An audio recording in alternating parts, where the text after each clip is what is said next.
Hello everyone, welcome back to Initial Solution. In this quick tutorial, I will show you how to add page on WPS Office Word. So let's get started the video.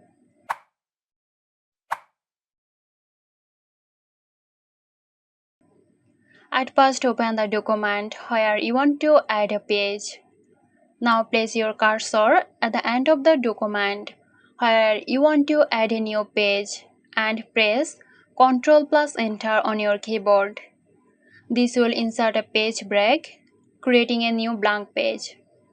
Another option is go to the Insert tab on the toolbar and select Blank Page to add a new page directly. After inserting the page, you can start typing or adding content as needed. So there you have it.